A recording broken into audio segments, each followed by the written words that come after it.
Shalom, shalom, bien-aimés dans le Seigneur. Que Dieu vous bénisse. Dieu vous bénisse pour cette soirée, pour ce temps que vous consacrez, ce temps que vous mettez à disposition pour le Seigneur. Je prie le Seigneur de vous faire encore du bien à travers ce moment que nous allons partager ensemble.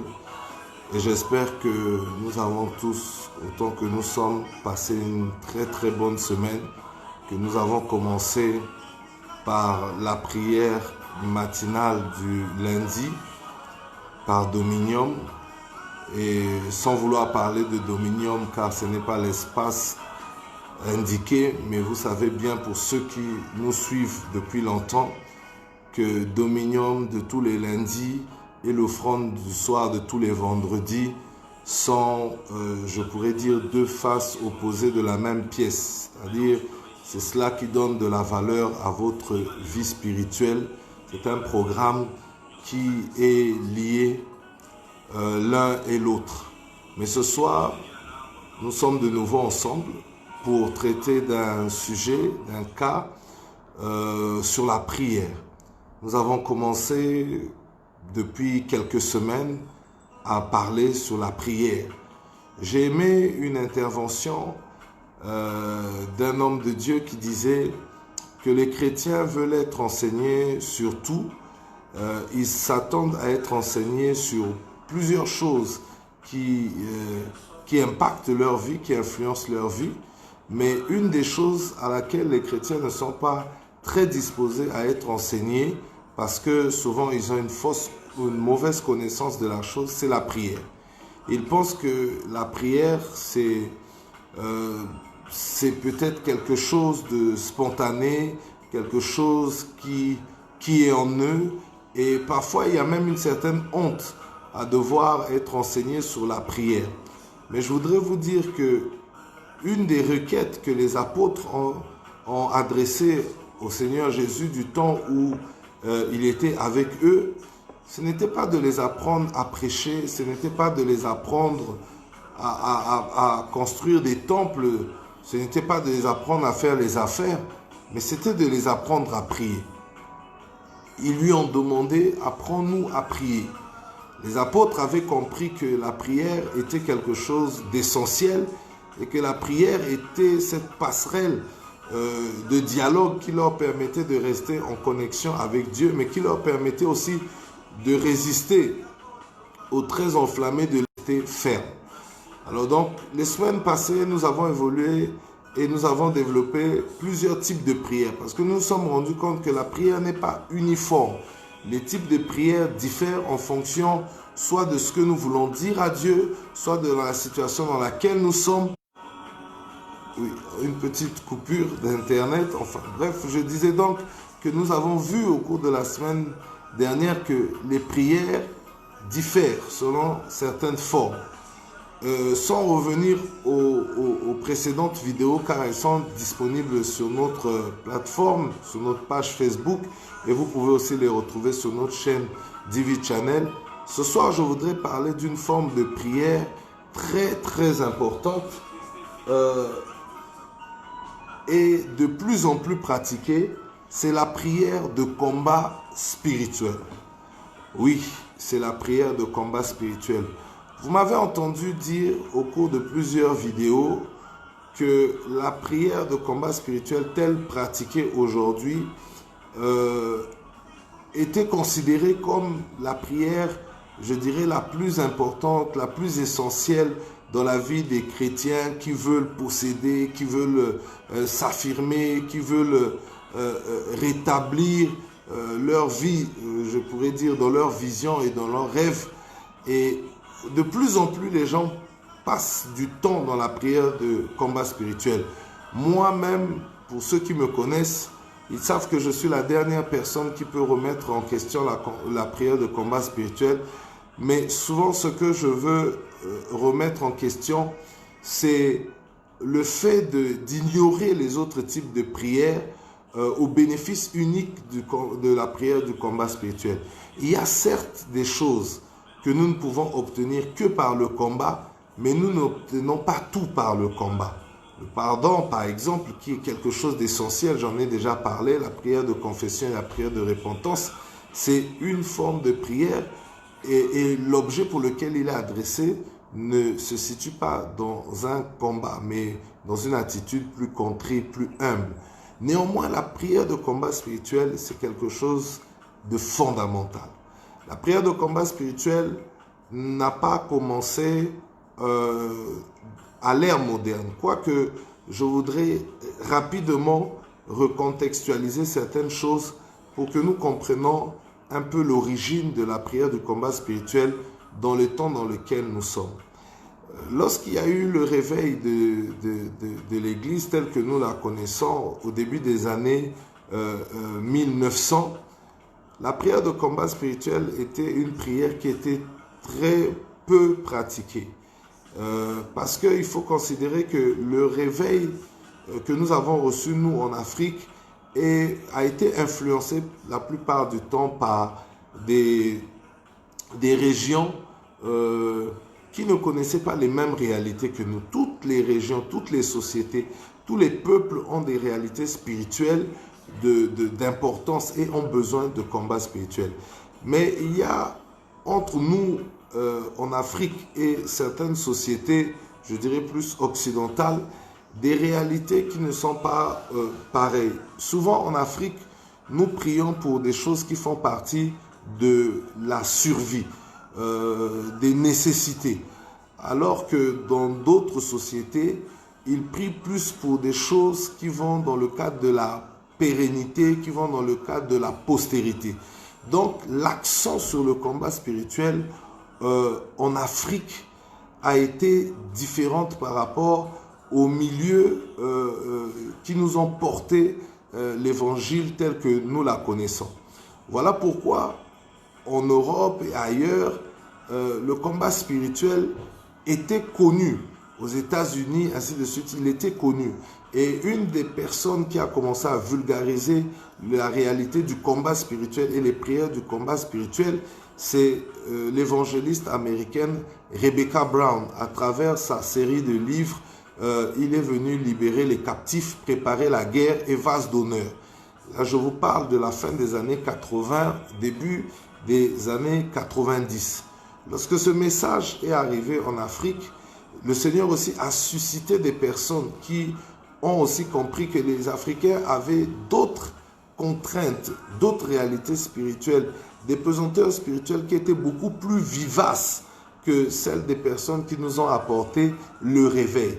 Alors le combat spirituel a commencé à être vulgarisé en Afrique centrale, notamment en RDC à travers le couple Olangui dont je rends hommage et dont je suis un des fils spirituels, et puis aussi dans d'autres régions d'Afrique à travers d'autres personnes que Dieu aussi avait suscité en leur déposant clairement la réalité, la réalité spirituelle pesante sur les Africains qui nécessitait en plus de leur connaissance de Dieu, de leur amour pour le Seigneur, de leur implication dans l'œuvre de Dieu, d'ajouter à leur corde de prière une prière de combat, une prière pour laquelle il fallait qu'ils combattent, il fallait que par cette prière posséder la délivrance, mais aussi posséder son héritage.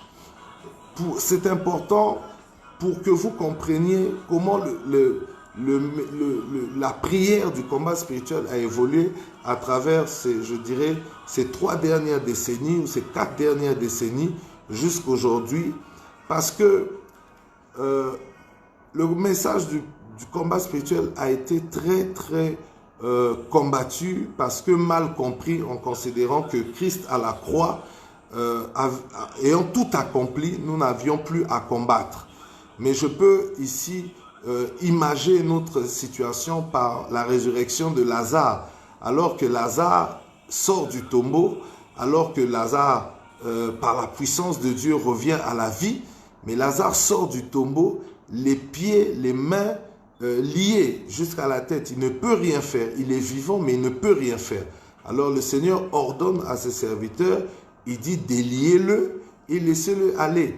L'action finale de le laisser aller vers sa destinée, vers son succès, vers sa gloire, ne peut se faire que si au préalable, il y a l'action de le délier. Donc, vous voyez bien qu'on peut être vivant, et d'ailleurs c'est pour ça que souvent en milieu chrétien, on rencontre des personnes qui aiment Dieu, qui sont engagées, qui sont attachées à Dieu, qui vivent une vie de sanctification, une vie de piété, mais pourtant ils sont loin de vivre une vie d'épanouissement, une vie de succès, une vie de gloire. Lorsqu'on discute un peu ou on prie avec ces personnes, on se rend compte que souvent ces personnes traînent un historique spirituel qui peut être personnel ou familial qui crie encore contre eux. Et à ce moment, ce n'est pas une prière, je dirais, uniquement de repentance qui est nécessaire, quoique la prière de repentance est nécessaire, mais c'est en plus des autres types de prières que je vous ai déjà partagées, il faudrait ajouter à cela la prière de combat spirituel pour que la personne puisse se libérer de toutes ces chaînes, ces fardeaux, ce passif, ce poids spirituel qu'il porte, afin qu'il puisse rentrer pleinement dans sa bénédiction. Alors, j'ai placé le contexte et l'historique afin que nous comprenions l'origine de la prière, du combat spirituel tel que nous le pratiquons aujourd'hui. Mais je dois aussi dire que la prière de combat spirituel a aussi entraîné beaucoup de dérives, dans le sens où souvent les personnes qui ont pratiqué cette prière de combat spirituel, lorsque ces personnes n'étaient pas bien converties, je le dis bien converties, parce que la conversion aussi est graduelle. Lorsque ces personnes n'étaient pas bien converties, pour ne pas dire totalement converties, elles ont oublié que la Bible est claire quand elle parle de combat spirituel. Elle dit que ce n'est pas contre la chair et le sang que nous avons à combattre, mais c'est contre les esprits mauvais, les dominations, les principautés. Donc, à la question de savoir est-ce que nous devons combattre, la Bible est claire. La Bible nous dit que ce n'est pas contre la chair et le sang que nous combattons. Donc, nous devons combattre. Bien que nous sommes chrétiens, bien que nous sommes sauvés, nous devons pratiquer le combat spirituel, la prière de combat spirituel. Mais la Bible nous dit que ce n'est pas contre la chair et le sang. Malheureusement, ce que nous avons vu à travers la prière de combat spirituel et beaucoup plus en Afrique, c'est que les gens ont oublié que c'est contre les dominations. La prière de combat spirituel est maintenant une prière que les gens pratiquent contre leurs frères, contre la chair, contre le sang. C'est la prière aujourd'hui où on maudit, la prière où on tue les gens spirituellement, la prière où vraiment c'est même, je pourrais dire, une manifestation de l'inconversion de certaines personnes. Il suffit d'écouter les prières de combat spirituel parfois pour même, je dirais, nous ne sommes pas Dieu, nous ne pouvons pas sonder les cœurs et les reins, mais la Bible dit aussi que c'est de l'abondance du cœur que la bouche parle. Et la prière reste un dialogue, un langage. Voilà. Donc, il y a eu beaucoup de dérives. Aujourd'hui, dans la prière de combat spirituel, on tue les sorciers, on tue nos ennemis, alors que la Bible nous demande de prier pour eux, de les aimer. On peut être un véritable combattant, comme je le suis depuis ma conversion, depuis les années 90, mais être pourtant un amoureux de la vie et des hommes en espérant et en pensant que le meilleur peut sortir d'eux et que c'est Dieu qui nous rend justice. Pour moi, la prière de combat spirituel, c'est à la fois une prière offensive et une prière défensive. Mais elle n'est pas offensive dans le sens de faire autant de mal à ceux qui nous persécutent.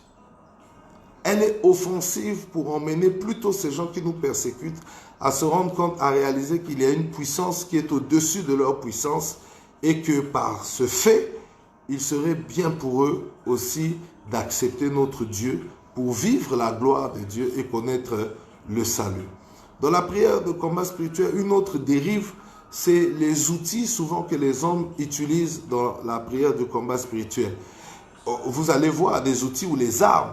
Dans la prière de combat spirituel, il y a des gens qui vont utiliser des mitraillettes célestes, ils vont utiliser des lance-roquettes célestes, des grenades célestes et toutes sortes d'arsenals militaires qui existent sur la terre des hommes et qu'ils considèrent qui devraient exister aussi dans le monde spirituel. Alors que la Bible est claire sur les armes que Dieu met à notre disposition pour combattre. Ces armes, elles sont offensives et défensives à travers l'armure du chrétien qui est composée donc du casque du salut, qui est composée de la cuirasse de la justice, qui est composée de l'épée de l'esprit, qui est composée de la ceinture de la foi, qui est composée du zèle des souliers de l'évangile. Et l'arme, je dirais aussi, l'arme absolue serait le sang de Jésus, en capacité de frapper d'aveuglement nos ennemis, en capacité de nous cacher devant la présence des ennemis, en capacité de nous rendre glorieux. Donc voilà les armes qui existent.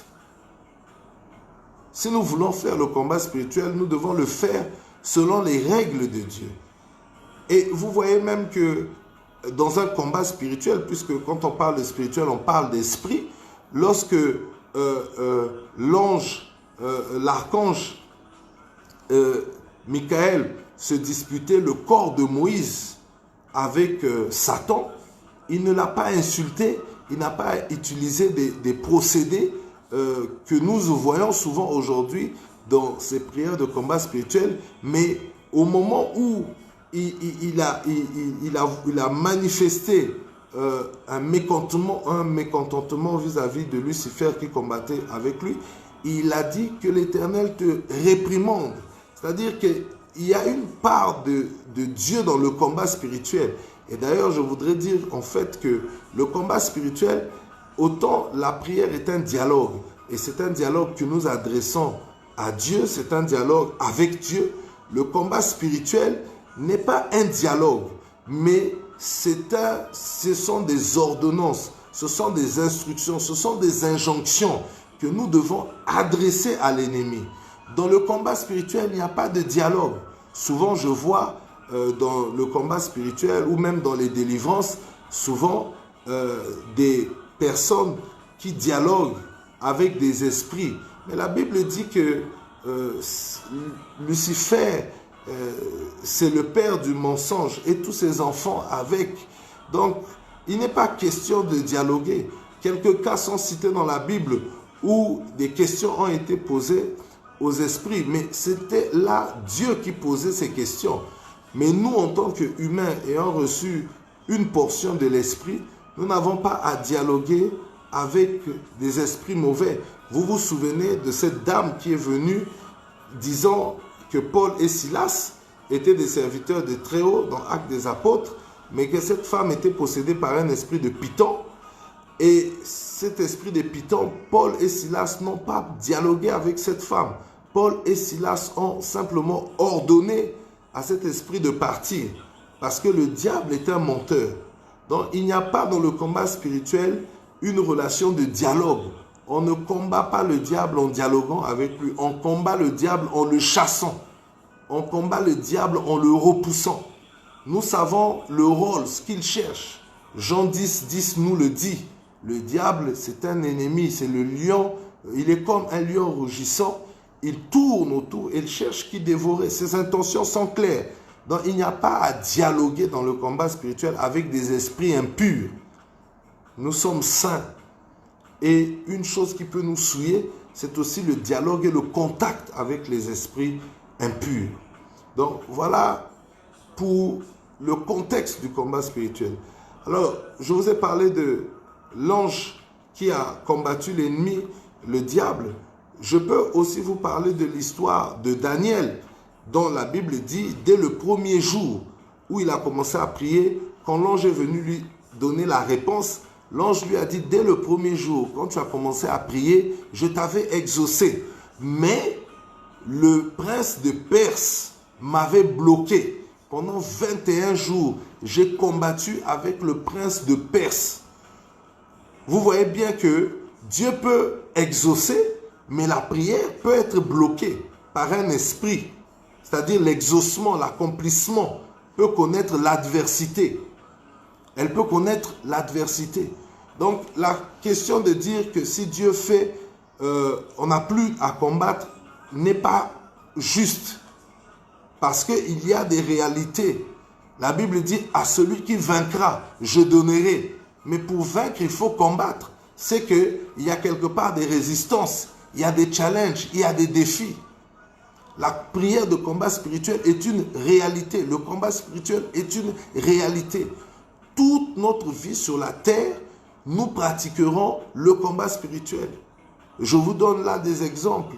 Daniel, Dieu a, dès le premier jour où Daniel a commencé à prier, Dieu l'a exaucé. Mais pendant 21 jours, l'ange a dû combattre. Donc, il ne faut pas se lasser. Parfois, nous demandons, parfois, nous attendons, parfois, nous espérons. Et puis, nous ne voyons pas. Et puis, nous disons, Dieu n'a rien fait. Non, Dieu a fait. Mais des fois, il y a des choses qui crient contre nous. Ces choses, je suis sûr qu'aujourd'hui, avec la vulgarisation du message du combat spirituel, vous les connaissez. Ce sont les liens, ce sont des réclamations, ce sont des condamnations. Elles peuvent émaner de nous-mêmes par rapport à la manière dont nous avons mené notre vie. Elles peuvent aussi être un héritage conscient ou un héritage inconscient. Elles peuvent venir par notre sang, elles peuvent venir par notre nom, elles peuvent venir par les alliances que nous avons contractées ou que nos parents ont contractées. Elles peuvent venir aussi de l'esprit de l'environnement dans lequel nous sommes. Chaque lieu, chaque pays, chaque quartier, chaque ruelle, chaque maison est sous l'autorité d'un esprit. Et souvent, malheureusement, ce n'est pas l'esprit de Dieu qui règne. Souvent, c'est des esprits ancestraux, des esprits méchants, des alliances anciennes. Et donc, nous avons besoin de combattre pour rétablir l'ordre, pour établir le règne de Dieu sur notre vie, sur notre foyer, sur notre maison, sur notre ménage et sur nos enfants, sur notre destinée, sur nos finances. Le combat spirituel est une réalité. La prière n'est pas seulement ce moment angélique, ce moment glorieux, ce moment, mais la prière aussi est un moment de violence. de violence spirituelle. Parce que nous avons un ennemi qui est là. La Bible dit qu'il rôde comme un lion rugissant, cherchant qui dévorer. Et autant je vous ai parlé de l'Ancien Testament dans le cas de Daniel, je peux aussi vous parler du cas de Jacob dans Genèse 32. La Bible nous dit clairement qu'il a lutté, donc il a combattu. Dans le cas de Jacob, gloire au Seigneur, il avait combattu la théophanie, la présence de Dieu à travers un ange. Voilà pourquoi il a reçu une bénédiction. Parce que les anges seuls n'ont pas la capacité de nous bénir. Les anges qui nous bénissent, ce sont les anges qui manifestent une part de divinité ou qui manifestent la divinité. Je ne dirais pas la totale divinité parce que même un ange ne peut pas manifester la totale divinité. Mais c'est-à-dire, lorsque un ange est en mission, il a reçu quelque chose de Dieu pour transmettre. Cet ange-là a la capacité de nous bénir, comme aussi, peut-être aussi de nous maudire ou de nous bloquer, comme ça a été le cas de Zacharie, lorsque il a douté sur le message que l'ange lui donnait. Mais ce n'est pas le propos. Ce que je veux vous montrer, c'est que le combat spirituel, depuis la Genèse, sur un plan purement spirituel, il a existé. Mais il existe aussi sur un plan, je dirais, sur un plan manifesté humainement. C'est-à-dire qu'il y a des luttes au-dedans de nous. Il y a des forces qui luttent, le bien, le mal, l'obéissance à la parole et la non-observation de cette parole. Mais ces choses sont poussées par des esprits. On nous dit que Saül avait un mauvais esprit qui le tourmentait. Donc il y a des mauvais esprits qui nous tourmentent et qui peuvent nous pousser à agir de manière de fois irrationnelle, à agir contre notre propre bien-être, à agir contre notre destinée. Comment Amnon peut aimer sa sœur Tamar au point de la désirer jusqu'à la violer. Et tout de suite après l'acte, le même homme qui était éperdument amoureux chasse la bien-aimée. Il faut vraiment être possédé pour le faire. Donc il y a des forces qui luttent encore en nous et souvent, d'ailleurs, le Seigneur Dieu dit, il dit à Caïn, il lui dit clairement que le diable se couche à ta porte, c'est-à-dire le péché se couche à ta porte. Mais il dit quoi? Il dit résiste. Résiste-le, c'est-à-dire combat-le. C'est ce qu'il dit à Caïn. Donc le fait de combattre depuis la Genèse jusqu'à l'Apocalypse, si démonstration ayant besoin, nous comprenons que nous sommes dans un environnement, tant que nous sommes sur la terre, nous aurons à combattre parce qu'il y a quelqu'un qui nous oppresse. Ce qui s'est passé au jardin d'Éden, c'était un combat spirituel entre le serpent et Ève. C'était des forces qui s'opposaient.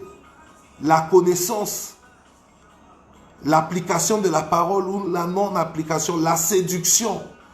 Ève aurait dû résister à cette séduction. Le diable nous combat, il ne nous combattra pas par des arts martiaux, il nous combattra par des subtilités, il nous combattra par une oppression, il nous combattra dans notre mental. D'ailleurs, les pensées sont un champ de bataille terrible. Voilà pourquoi Dieu nous donne le casque du salut. Lorsque nous portons le casque du salut a pour mission de pouvoir protéger nos pensées contre les traits enflammés de l'ennemi. Permettre à ce que nos pensées soient des pensées qui sont dignes, qui honorent Dieu, qui glorifient Dieu. Et aussi empêche l'ennemi d'injecter des idées, des pensées dans notre esprit. Nous avons les armes pour combattre. Dieu nous a déjà donné les armes.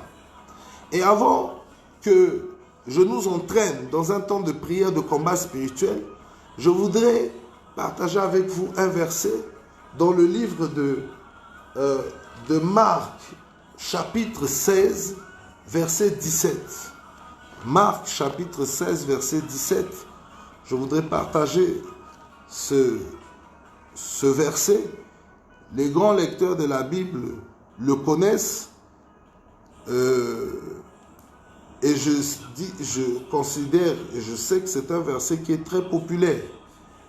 La Bible déclare en Marc 16, verset 17, « Voici les miracles qui accompagneront ceux qui auront cru.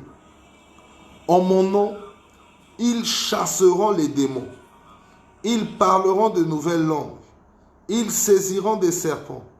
S'ils boivent quelques breuvages mortels, ils ne leur feront point de mal. Ils imposeront les mains aux malades et les malades seront guéris. » Le Seigneur, après leur avoir parlé, fut enlevé au ciel et il s'assit à la droite de Dieu.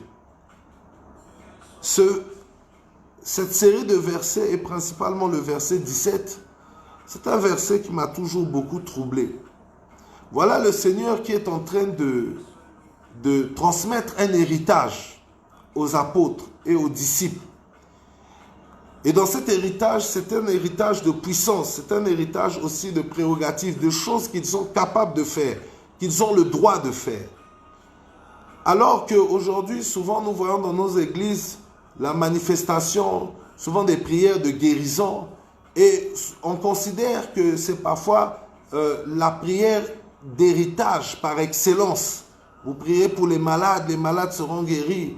Le parler en langue, c'est quelque chose qui est dans nos communautés, je dirais, pentecôtistes, c'est quelque chose, et milieu charismatique, c'est quelque chose qui doit être manifesté et qui témoigne réellement que nous sommes convertis, nous avons reçu le Saint-Esprit.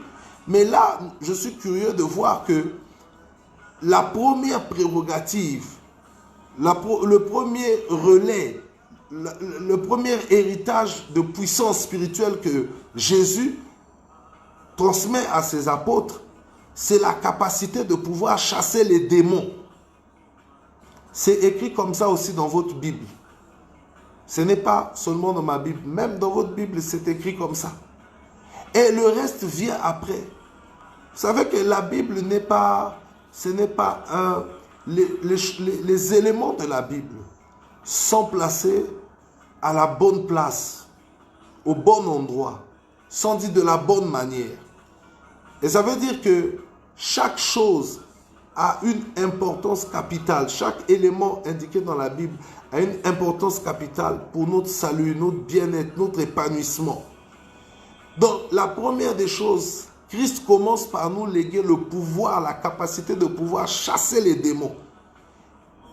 Il considère que si les démons, d'une certaine manière, si les démons ne sont pas chassés, tout le reste est difficile à être manifesté. Chasser les démons, c'est combattre les mauvais esprits. C'est avoir la capacité de renverser le plan du diable pour imposer le plan de Dieu. C'est être en capacité d'être libéré de toutes les puissances, de toutes les oppressions, de toutes les condamnations, d'être libéré des liens, des chaînes, des prisons spirituelles, de la malédiction des autels qui crient contre nous. Le pouvoir de chasser les démons. C'est une des choses que le Seigneur nous a laissées. C'est une partie de l'héritage. Donc nous ne pouvons pas dire à la lecture de ces paroles que le combat spirituel n'est pas réel. Paul le dit, Paul même qui est l'apôtre des païens, qui nous a expliqué le salut, qui nous a donné accès à travers la connaissance, la transmission de sa parole, à la chrétienté, comment nous pratiquons la chrétienté aujourd'hui. Les bornes de la chrétienté ont été fixées par Paul. Mais le même Paul, il dit que nous n'avons pas à combattre contre la chair et le sang. Paul, et d'ailleurs, c'est Paul qui a théorisé la première fois le combat spirituel. Il existait, mais il a expliqué le combat spirituel. Et c'est lui qui nous parle des armes du combat spirituel. Donc, il y a des choses que tu ne peux posséder que par le combat. Tout comme Israël, sur un plan physique et spirituel, avait possédé Canaan par le combat, nous aussi aujourd'hui, sur un plan spirituel et matériel, même si nous n'avons plus à combattre contre des nations, contre des armées physiques, avec des étendards de tribus, de communautés, ou ainsi de suite, comme certains le font. Notre combat, il est spirituel, mais il est aussi physique. Il est spirituel à notre niveau. Il est physique dans le fait que, ayant gagné la bataille du spirituel, nous allons posséder notre espace physique, qui peut être un espace de travail, qui peut être un espace de productivité, qui peut être un espace de possession de biens et peut-être même de possession de santé. Donc ce soir, je voudrais nous dire que le combat spirituel est réel. Mais combattons le bon combat. Et combattons ce combat avec les armes que Dieu nous a données. Et combattons ce combat, même dans ce combat, combattons-le dans les bornes, dans les limites de la parole de Dieu.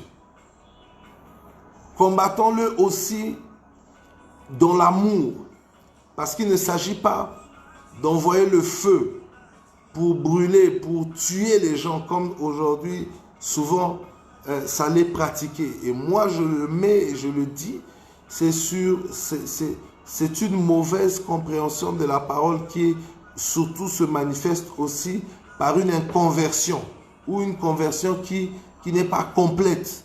Parce que l'objet du combat spirituel, ce n'est pas de terroriser, ce n'est pas d'apporter le malheur, ce n'est pas d'utiliser les armes de l'ennemi, mais c'est de nous libérer de l'emprise maléfique afin que nous puissions manifester la gloire de Dieu et vivre pleinement le plan que Dieu a prévu dans nos vies. Bien-aimés, ce soir, à travers l'offrande du soir, nous voulons prier. Et nous voulons prier dans la dimension du combat spirituel. Nous voulons prier dans cette dimension, comme je l'ai dit, pour posséder ce que Dieu a déjà libéré, mais qui n'est pas encore manifesté. Nous voulons prier pour être déchargés, pour être affranchis de toute forme de puissance, d'oppression, d'influence qui ne confesse pas et qui ne glorifie pas le Seigneur dans notre vie. Nous voulons pratiquer cette prière pour vivre la liberté et l'épanouissement total.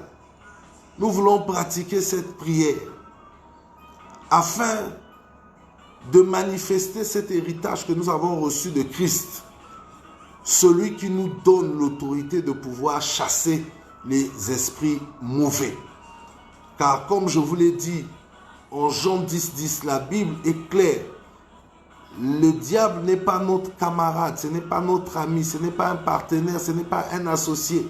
C'est quelqu'un qui vient par des ruses, qui vient parfois sous une forme voilée. Mais son objectif est clair, la finalité de son action est claire. C'est tuer, voler, égorger. Donc nous pratiquons la prière du combat spirituel pour ne pas être égorgés, pour ne pas qu'on nous vole notre destinée, pour ne pas qu'on nous vole notre héritage, pour ne pas qu'on nous vole ce que le Seigneur a déjà mis à notre disposition.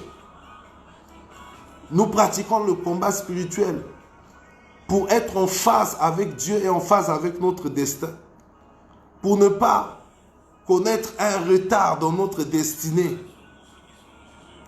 mais pour être à l'endroit que Dieu a choisi pour nous au temps convenable, parce que nous avons été libérés de toutes les puissances qui nous contraignaient à ne pas connaître la manifestation du plan merveilleux de Dieu dans notre vie.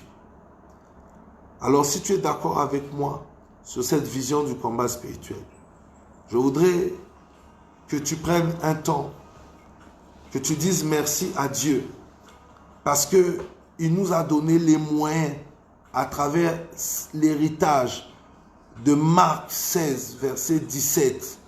Nous ne sommes pas sans puissance, nous ne sommes pas sans outils pour renverser l'ennemi, pour renverser le plan du diable dans notre vie, nous ne sommes pas désarmés. Nous avons la prière du combat spirituel. Nous avons la dimension de combattre spirituellement pour manifester physiquement la gloire de Dieu.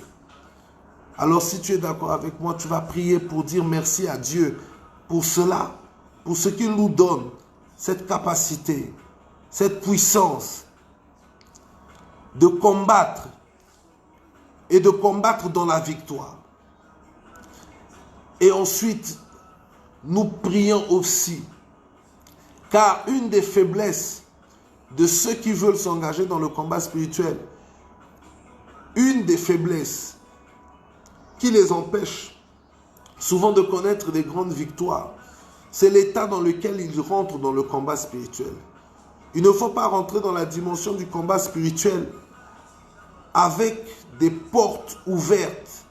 Ces portes spirituelles qui peuvent être ouvertes, ce sont des portes qui ont été ouvertes souvent par la pratique, je dis la pratique du péché. Nous allons prier que Dieu nous pardonne. Et nous allons renoncer à la pratique du péché. Parce qu'il y a des gens qui ne commettent pas le péché, mais qui pratiquent le péché. Il y a une différence entre commettre une faute, commettre un péché et pratiquer le péché. Il y a des gens qui sont assis dans le péché. Le péché est devenu leur vie. Ils respirent le péché. Ils boivent le péché. Ils dorment dans le péché. Ils se réveillent dans le péché. Et c'est normal. Et ces gens-là veulent combattre. Vous serez criblés. Vous avez vu ces gens qui ont voulu chasser des esprits au nom de Paul, du Dieu de Paul et de Silas. Et ces esprits les ont dit, nous connaissons Paul, nous connaissons Silas, mais nous ne vous connaissons pas. Ils les ont frappés parce qu'il y avait des portes. Seigneur, nous te bénissons, te rendons grâce, te disons merci pour la vérité de ta parole. Tu ne nous laisses pas orphelins, Seigneur. Tu ne nous laisses pas sans outils, tu ne nous laisses pas sans armes, tu ne nous laisses pas sans puissance, Seigneur mon Dieu, mon roi, pour renverser, ô Dieu des gloires, les principautés, les dominations, les esprits impurs. Seigneur, tu ne nous laisses pas sans force. Voilà pourquoi, Seigneur, cette femme, cet homme, ce frère, cette sœur, toutes ces personnes se joignent à moi, Père, pour te dire merci, pour la puissance, pour Marc chapitre 16, verset 17, ce pouvoir que tu nous as donné, en ton nom nous chasserons les démons, nous serons libérés de toutes les puissances, de toutes les emprises, nous serons libérés de toutes les influences démoniaques. Seigneur, nous te bénissons, nous te rendons grâce pour cela. En même temps, Seigneur, nous voulons prier au Dieu des gloires. Seigneur, pardonne nos offenses, toutes nos offenses. Pardonne nos fautes. Pardonne notre vie qui ne t'a pas glorifié, qui n'a pas confessé ta seigneurie. Pardonne-nous, Seigneur, de toutes les fois que nous avons transgressé ta parole. Seigneur, de toutes les fois où nous n'avons pas été en conformité. Pardonne. Lave-nous, purifie-nous par ton sang. Que toutes les portes qui étaient ouvertes par le péché soient désormais fermées. Seigneur, pardonne-nous aussi pour l'héritage de nos parents, de nos grands-parents, de nos ancêtres, qui ont ouvert, Seigneur, mon Dieu, mon roi, des portes, des grandes portes, Seigneur, donnant accès à l'ennemi pour renverser notre vie. Seigneur, nous demandons pardon. Et dans le nom puissant de Jésus, à travers le sang de l'agneau, nous fermons toutes ces portes. Quelles que soient les années auxquelles elles ont existé, que ces portes aient traversé des siècles, qu'elles aient traversé, Seigneur, des dimensions spirituelles pour arriver jusqu'à nous. Par le sang de l'agneau, nous fermons ces portes. Nous effaçons dans notre corps, dans notre âme, dans notre esprit, toutes les marques, Seigneur, toutes les marques liées aux alliances antérieures, liées à la pratique du péché, liées, Seigneur, mon Dieu, mon roi, à l'héritage. Nous effaçons toutes les marques dans le nom puissant de Jésus-Christ de Nazareth. Ô Dieu de gloire, tu as dit, voici le pouvoir que je vous donne. En mon nom, vous chasserez les démons. Seigneur, cette femme, ce frère et cette sœur saisis cette parole. Et nous venons chasser tout esprit qui ne glorifie pas ton nom, qui ne confesse pas ta seigneurie dans notre vie personnelle. Seigneur, quelle que soit la forme, la nature, l'origine, la source de provenance de cet esprit, quel que soit son nom, quelle que soit la manière dont il se manifeste, nous les chassons maintenant au nom puissant de Jésus-Christ. Je chasse dans le nom puissant de Jésus tout esprit qui m'éloigne, tout esprit qui vient voiler ma connaissance de la parole de Dieu, tout esprit qui vient voiler ma connaissance des choses divines. Je chasse cet esprit dans le nom puissant de Jésus et je déchire tous les voiles d'aveuglement, les voiles d'incrédulité. Je les déchire maintenant dans le nom puissant de Jésus. Je brise au nom puissant de Jésus tous les cœurs de pierre, tous les cœurs d'insensibilité, tous les cœurs de méchanceté. La Bible déclare que c'est de l'abondance du cœur que la bouche parle. Et la Bible dit encore que toutes les mauvaises choses viennent du cœur. Dans le nom puissant de Jésus, je brise le cœur de pierre. Ce cœur qui m'emmène de manifester des choses qui ne glorifient pas Dieu. Ce cœur qui m'emmène à manifester toute forme de choses. L'immoralité, la méchanceté, l'animosité, les jalousies, les querelles. Je brise toutes ces choses dans le nom puissant de Jésus-Christ de Nazareth. Je brise le cœur de pierre au nom de Jésus-Christ de Nazareth. Je déchire les voiles d'aveuglement, d'incrédulité, dans le nom puissant de Jésus-Christ de Nazareth. Je chasse tout esprit qui ne confesse pas, quelle que soit sa forme, quelle que soit sa taille, quelle que soit son origine, les esprits attachés à mon esprit, je les chasse dans le nom puissant de Jésus. Les esprits attachés à mon âme, attachés à la manifestation de l'âme, je les chasse dans le nom puissant de Jésus-Christ. Les esprits attachés à mon corps, à la manifestation des choses charnelles, je les chasse au nom de Jésus-Christ. Je chasse tous ces esprits, quel que soit leur nom, qu'ils soient des légions, qu'ils soient des milliers, au nom de Jésus, je les chasse.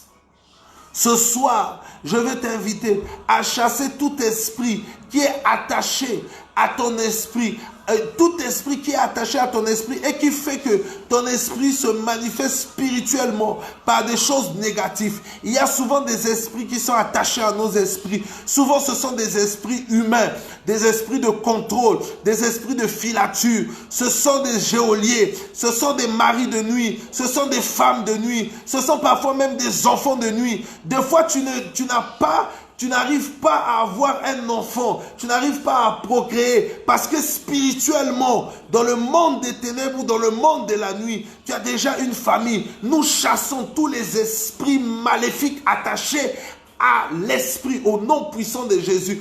Tous les esprits maléfiques attachés à nos esprits sont chassés maintenant, quelle que soit leur forme, quelle que soit leur nature, quelle que soit leur origine, quelle que soit leur taille, quelle que soit leur source de provenance, dans le nom puissant de Jésus-Christ, nous chassons ces esprits maintenant, quelle que soit leur origine, leur forme, leur source de provenance, leur manifestation, ils sont chassés en vertu du pouvoir et de l'autorité que le Seigneur nous a donné. Chasse les esprits attachés à l'esprit. Je dis que ce sont des maris de nuit, ce sont des femmes de nuit. Tu manifestes l'impuissance sexuelle, tu ne connais pas l'origine. Ce sont les manifestations des femmes de nuit. Tu manifestes la fragilité, tu ne connais pas l'origine. Ce sont les manifestations des maris de nuit. Tu manifestes la stérilité, tu ne connais pas l'origine. Ce sont la manifestation des enfants de nuit. Tu manifestes le chômage, parfois tu ne connais pas l'origine. Ce sont les manifestations du fait que dans le monde spirituel, des fois tu travailles déjà. Tu manifestes des esprits de contrôle. Il y a des choses que tu ne peux pas faire. Tu es limité. Il y a des choses, ce sont la manifestation des esprits de contrôle des geôliers. Chasse ces esprits maintenant. Chasse ces esprits qui sont attachés à la dimension de ton esprit. Dans le nom puissant de Jésus, tu as le pouvoir, l'autorité de pouvoir chasser afin que tu sois libre et que tu pratiques librement ta foi, que tu manifestes la gloire de Dieu, que tu connaisses le bonheur, la joie et l'épanouissement. Tu as le pouvoir, tu peux les chasser dans le nom puissant de Jésus-Christ de Nazareth. Koriama soto mayeke, kindrabo sorabush, yakarabo soto ramayeke, indrabo soramashekerebus. Nous chassons maintenant les esprits qui sont attachés à la manifestation de l'âme. Les esprits qui sont attachés à la manifestation de l'âme. Tout esprit, ça se manifeste à travers les rejets, les pitiés de soi, la schizophrénie, complexe d'infériorité, complexe de supériorité, orgueil, mais tout esprit attaché à la manifestation de l'âme. Les esprits de suicide, c'est dans la manifestation de l'âme. Les pitiés de soi, c'est dans la manifestation de l'âme. Tu te sens toujours rejeté, tu ne te sens pas considéré. Lorsque tu arrives quelque part, si les gens s'arrêtent de converser, tu penses que c'est à cause de ta présence. Ce sont des esprits qui fragilisent, ils sont attachés à ton âme. Ils sont là pour torturer ton âme, pour te rendre fragile, pour diminuer ta capacité de volonté. L'âme est le siège de nos émotions et de nos sentiments. La Bible nous dit, soyez toujours heureux. La manifestation du bonheur part de l'âme. Voilà pourquoi tu vas maintenant chasser tous les esprits qui tourmentent ton âme. Tu ne dors pas, tu fais des mauvais rêves parce que ton âme est tourmentée. Nous chassons dans le nom puissant de Jésus, quelle que soit leur forme, leur origine, leur source de provenance, leur taille, les nombres d'années où ils sont restés dans ta vie. Dans le nom puissant de Jésus, nous chassons maintenant tous les esprits qui se manifestent, qui sont attachés à notre âme, au nom puissant de Jésus-Christ, au nom puissant de Jésus. Nous les chassons.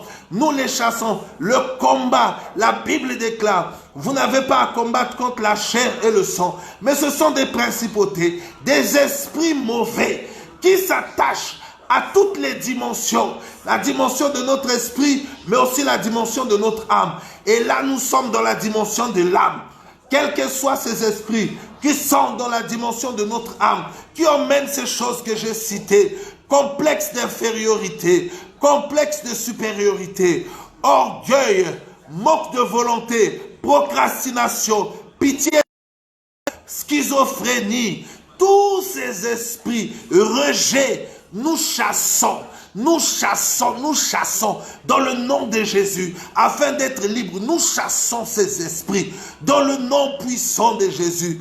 Que Dieu te révèle quel est l'esprit qui est attaché à ton âme et qui t'éloigne de ton épanouissement et de ton bonheur, qui mélange ta vie. Esprit de suicide, nous te chassons, quel que soit ton nom, ta forme, ton origine. Tout esprit attaché à notre âme est renversé maintenant, est chassé maintenant, dans le nom puissant de Jésus-Christ de Nazareth.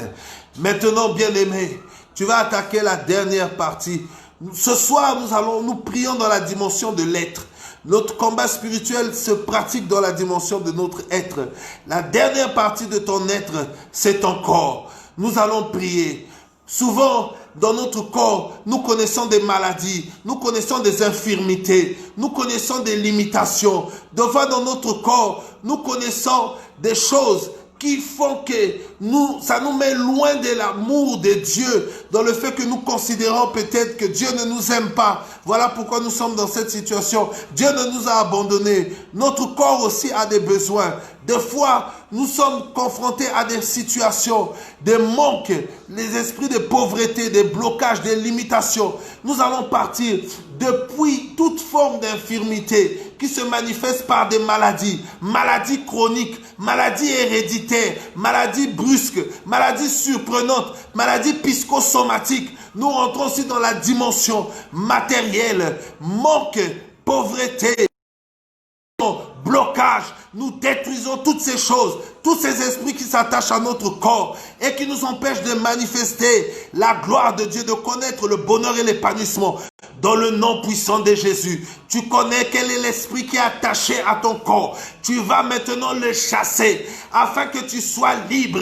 La Bible déclare, lorsque le Fils de l'homme vous a franchi, vous êtes réellement libre. Nous chassons tout esprit d'infirmité, des maladies, des blocages, de pauvreté, de manque, des limitations. Nous chassons les infirmités, les blocages, les maladies, maladies héréditaires, maladies chroniques, maladies brusques, maladies soudaines. Nous chassons malformations.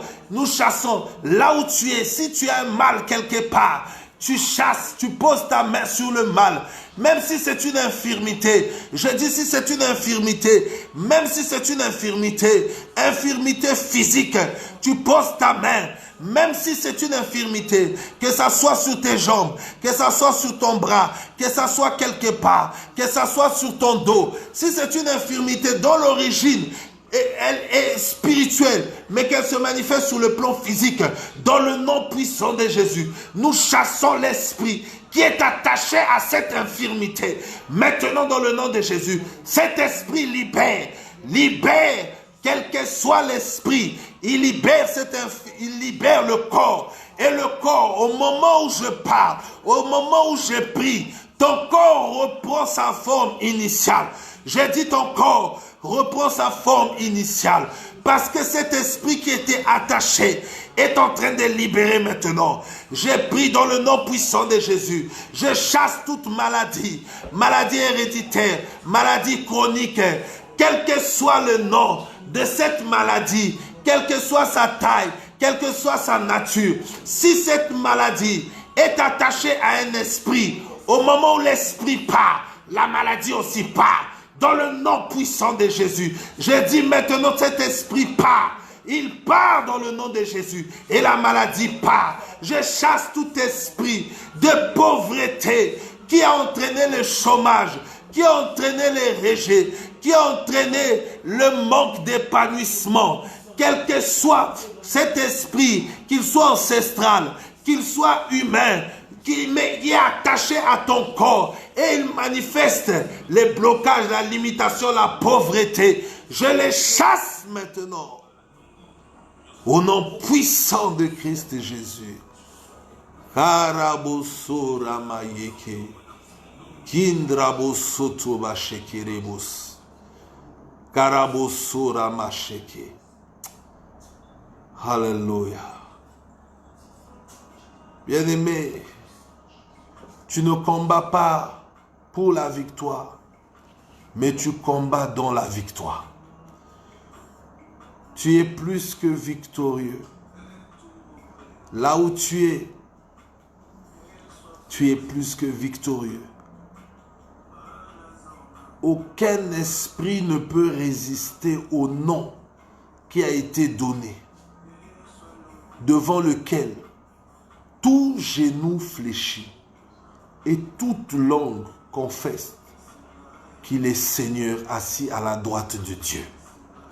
C'est à travers lui, par lui, que nous avons la victoire et que ce soir, tu es victorieux.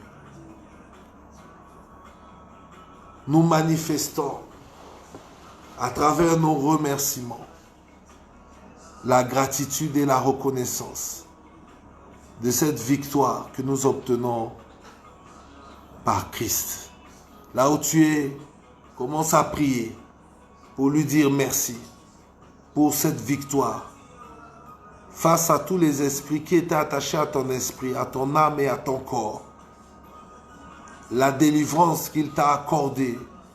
Bien-aimé, parfois nous n'avons pas besoin de faire de longs programmes de prières, de jeûnes, de nous présenter devant un cureur pour passer à la délivrance. Dieu nous a donné le pouvoir de chasser les démons les esprits mauvais. Commence à le bénir, commence à lui dire merci pour tous ces esprits qui ont libéré ta vie, pour cette grande victoire qu'il t'accorde. En même temps, nous nous plongeons dans le sang de l'agneau. Nous sommes invisibles, invulnérables aux traits de l'ennemi, aux flèches de l'ennemi. Et nous sommes purs pour nous revêtir maintenant de l'armure céleste, l'armure de Dieu, qui nous donne de pouvoir offensivement et défensivement mener jusqu'à la victoire le combat de la foi. Sois revêtu maintenant du casque du salut, de la cuirasse de la justice, du bouclier de la foi, de la ceinture de vérité, des souliers que donnent les ailes de l'évangile et de l'épée de l'esprit. Sois revêtu maintenant. Vis, marche dans la victoire. Manifeste maintenant la gloire de Dieu.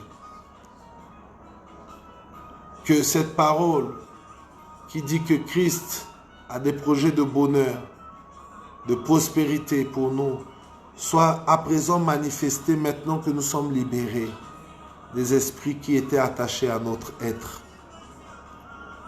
Bien-aimés dans le Seigneur, je salue le victorieux que tu es. Je salue l'homme de grandes victoires, de grands succès que tu es. Et je sais que bientôt, sur cette chaîne, sur cette plateforme, à travers des réunions, nous écouterons le témoignage d'une personne qui a participé à cette prière. Je vous souhaite une très bonne soirée. Aucun esprit ce soir ne peut danser dans votre maison, ne peut danser dans votre chambre, ne peut danser sur vous. Ce soir, je vous souhaite une nuit douce, légère, apaisée dans la présence de notre Dieu. C'était votre frère, votre pasteur, le révérend Ebenezer Arnold du mouvement chrétien Dieu vit. En espérant vous retrouver très prochainement dans nos autres directs, je vous souhaite une très bonne soirée. Que Dieu vous bénisse.